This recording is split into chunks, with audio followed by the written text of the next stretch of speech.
Welcome back to the show. I'm Alex, And I'm Dom. and today we're diving into the life of America's most notorious gangsters, Al Capone. Now, we're going to take you through the roaring 20s and the gritty streets of Chicago with this one. Okay.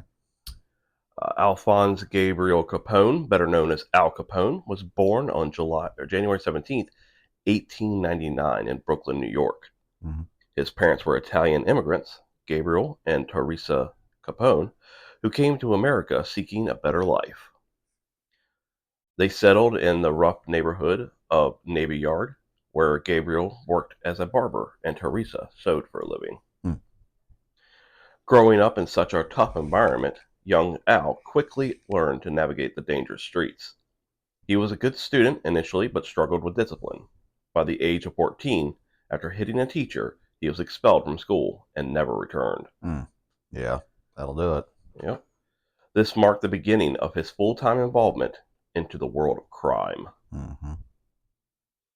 Al started with small-time gangs like the Junior 40 Thieves and the Bowery Boys. Why? Even kids had gangs, Yeah. little mini mobs. Yeah. Like because they were heroes to a lot of the lower class people growing up. Yeah. They look at these mobsters and be like, "Man, these guys are the kids at least." Look at these mobsters and be like, "Man, these guys are guys." Same thing as like when you play Cowboys and Indians, Yeah. stuff like The that. Outlaws As a and kid, yeah, stuff. the You always outlaws were root for the always Outlaws. the fun ones to play. Yep. But his life took a dramatic turn when he met Johnny Torrio, a prominent gangster who became his mentor.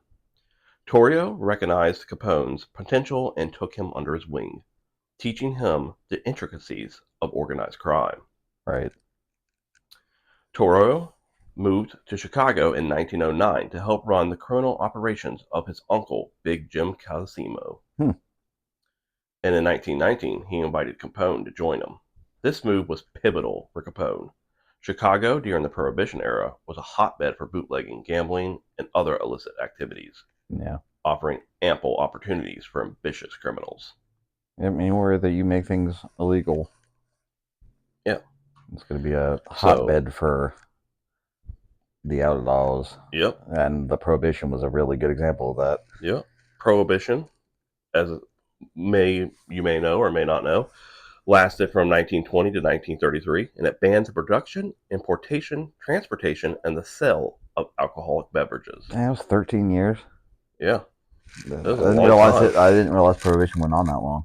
For some reason, I always think it went on It's like longer. a couple of years. I I thought it went on longer. I'm the opposite. See, I always thought that like they realized pretty quickly that it wasn't going to work out well. Yeah. But I guess not. However, it didn't stop people from drinking. It simply drove the liquor trade underground. Mm-hmm. This black market was incredibly lucrative, and gangsters like Capone thrived in it. Of course. Yeah. Capone started as a bouncer and a bartender at Torrio's establishments, but his rise was swift. By 1925, after an assassination attempt on Torrio forced him into retirement, Capone took over as the boss of the Chicago outfit. Cool. Yeah. He was only 26 years old, but already a powerful figure in the criminal underworld. Mm. Under Capone's leadership, the Chicago outfit expanded its operations significantly. Yeah. They controlled not only bootlegging, but also gambling, prostitution, and other rackets. Capone was known for his ruthlessness, but also had a knack for public relations. He opened soup kitchens during the Great Depression and donated to charity, which earned him a certain level of public sympathy despite his violent methods. Yeah. So you see that a lot. Yeah, Pablo Escobar used to do the same thing. Yeah. He was really good with the people that the community that he was, born in. Mm-hmm. It would donate to a lot of churches, like you said, soup kitchen, stuff like that. Yeah. And that basically when the police come looking, for them, they have people backing them up because they've helped these people out, Yeah, and also why make enemies in your neighborhood? Yeah, exactly. Yeah. Don't shit in the bed type deal. Yeah, don't shit where you eat. Yeah. Speaking of violence, we can't forget the infamous St. Valentine's Day massacre, On February 14th, 1929, Capone's men, disguised as police officers, ambushed and killed 7 members of a rival gang led by George Bugs Moran. This brutal attack was part of Capone's efforts to consolidate power and eliminate competition. Yeah. The massacre shocked the nation and brought intense scrutiny from law enforcement. Of course. Despite his criminal empire and public persona, the law finally caught up with Capone in 1931. Yeah, so like that instance right there, everybody was like kind of like letting Capone they acted as law enforcement. Of course, it's going to draw the attention of law enforcement. Yeah, well, that and the violence. It was more like he was doing low crimes. He was only killing criminals and stuff. Yeah. And then when he did that, that was a huge massacre. It was made international news. So they really couldn't look the other way anymore. Right. No matter how much they paid him. But it wasn't for murder or bootlegging is the reason he got caught. What was it, taxes? Yes. It's always taxes. It's always taxes. They nailed him for tax evasion. Yep.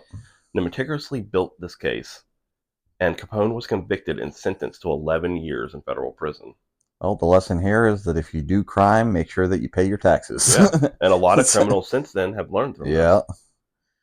He started his sentence at the U.S. Penitentiary in Atlanta, but was later transferred to Alcatraz, a notorious prison in San Francisco Bay, to prevent him from bribing guards and manipulating the system. Smart. But didn't they close down Alcatraz? Yes, they did because of poor repair. It was going to cost more money to repair it. Yeah. Like that. That was a cool place, though. Yeah, it was. Just as far as like a historical location goes. Mm-hmm. Do you know what Alcatraz means? No. Pelican. Oh. Huh. Yeah. His health deteriorated in prison due to syphilis, and he was released early in 1939 after only serving 7.5 years. Oh, wow. After his release, Capone retreated to his mansion in Palm Island, Florida. His health continued to decline, and he suffered from dementia. Oh, man. He passed away on January 25th, 1947, at the age of 48. Oh, he died young. Yeah. So syphilis also deteriorates your mind really fast, plus dementia. Yeah, and double whammy. Capone's legacy is a complex one. He's often romanticized in popular culture, but the reality of his life was one of violence, crime, and corruption. Yeah. His story is a reminder of the turbulent times during the Prohibition and the impact of organized crime in American society. Yeah, that was a big point in our history. Still is, obviously. Do you remember the news guy, Gerard Rivera? No, I don't think so. He had an iconic mustache. Right. And it was back in the I think it was early 90s, late 80s, early 90s. And they found Al Capone's vault. And they were going to open it. They thought all these riches were in it.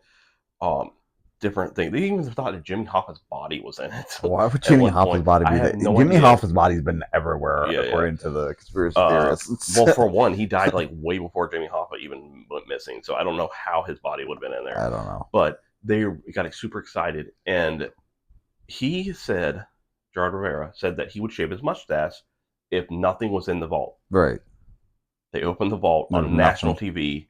Nothing was in it. It was completely empty. Well, so the next time you seen Gerard Rivera, he had no mustache, which he looked really weird with that one. Yeah, that's pretty cool though. That's an interesting fact.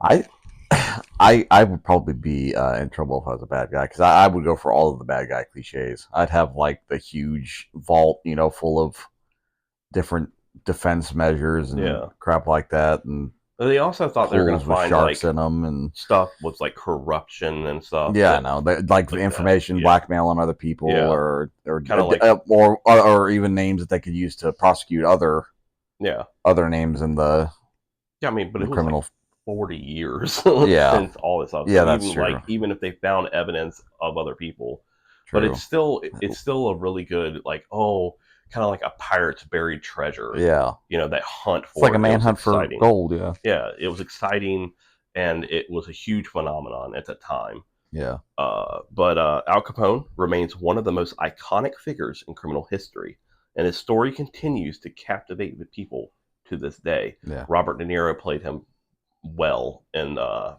Untouchables. Yeah. He was kind of scary, but that's exactly how Al Capone He would be really chummy with you one day Yeah. or 1 minute, and he'd turn around and bash your head in with a baseball bat. Yeah, never know. Unpredictable. Yeah. So that's all for today's episode of the Alex and Dom Show. We hope you Learned some new enjoyed this things. deep dive into the life of Al Capone from his childhood all the way up to his eventual death in Florida, which Florida, Yeah.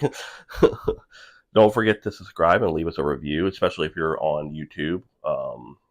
Leave us a 5-star rating if you're listening to any of our podcasts or on podcast directories.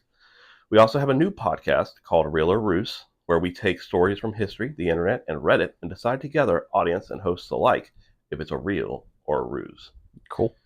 So join me and Trey for that fantastic podcast, and we appreciate you guys listening, and we hope you enjoyed this this short little episode about Al Capone and his life and criminal history. We'll see you guys in the next episode.